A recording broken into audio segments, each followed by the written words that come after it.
যুদ্ধ করব প্রয়োজনে। 12ই ফেব্রুয়ারি নির্বাচন হতে হবে। জনগণের ভোটে যদি আমরা ক্ষমতায় যাই, আমাদের নেতা জনাব তারেক রহমানের নেতৃত্বে নতুন বাংলাদেশ গড়ব। 31 দফা যেই কর্মসূচি আমাদের নেতা তারেক রহমান দিয়েছে, সেই 31 দফাকে আমরা বাস্তবায়িত করে আমাদের দেশের নারী পুরুষ বেকারদের কর্মসংস্থানের ব্যবস্থা করব। ঘরে ঘরে আয় বৃদ্ধি করব। সমাজ থেকে আমরা দুর্নীতি মুক্ত, আমরা সন্ত্রাস মুক্ত, চাঁদাবাজ মুক্ত বাংলাদেশ কায়েম করব। বর্তমান তত্ত্বাবধায়ক সরকার আগামী ফেব্রুয়ারি মাস 2026-এর ফেব্রুয়ারির 12 তারিখ সংসদ নির্বাচনের তারিখ ঘোষণা করেছেন। ডিসেম্বরের দ্বিতীয়ার্ধে নির্বাচনের তফসিল ঘোষণা করবেন।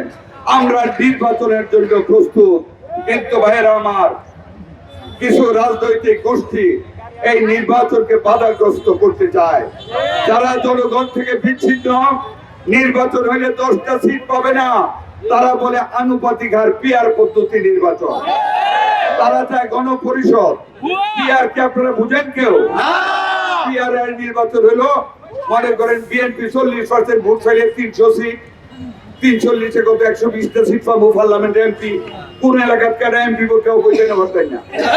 মনে করেন আরেকটা পার্টি যারা নির্বাচন চায় না, 7% ভোট চাইবো, 21টা সিট পেয়ে সংসদে কথা বলতে পারবে। তাদের কথা হলো নির্বাচন হলে তো এই সিট পাবে না।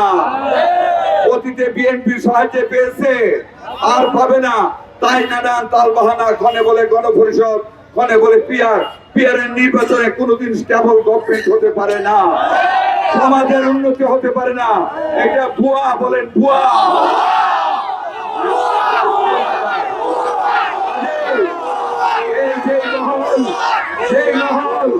সেই মহলে নির্বাচনকে বাধাগ্রস্ত করতে চায়, তাদের একটা নতুন ইতিহাস না। 1947 সনে যখন এই বাংলাদেশের মুসলমানরা কায়েদে আজম মোহাম্মদ আলী জিন্নাহর নেতৃত্বে সেই ভারতের বোম্বে দিল্লিতে বসে যখন বলেছিল আমরা ভারতবর্ষের মুসলমানদের জন্য একটি আবাস ভূমি চাই আলাদা, যেটার নাম হবে পাকিস্তান।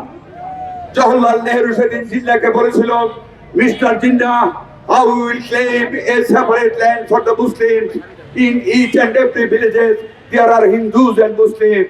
জিন্নাহ, জওহরলাল নেহেরু এই কথা বলেছিল কায়েদে আজম জিন্নাহকে, যে জিন্নাহ তুমি কিভাবে পৃথক একটা আবাস ভূমি চাও মুসলমানের জন্য? ভারতবর্ষের প্রত্যেকটা গ্রামে হিন্দু এবং মুসলমান আছে। জিন্নাহ নাকের উপরে উত্তর দিয়েছিল, mister Nehru, the areas where the Muslims are majority shall be called Pakistan and the rest is your India. যে এলাকায় মুসলমান বেশি সেটার নাম হবে পাকিস্তান, বাকিটা তোমার ভারত। যার বিনিময়ে আমরা পূর্ব পাকিস্তান, পশ্চিম পাকিস্তান মুসলিম অধ্যুষিত এলাকা হিসাবে পেয়েছিলাম।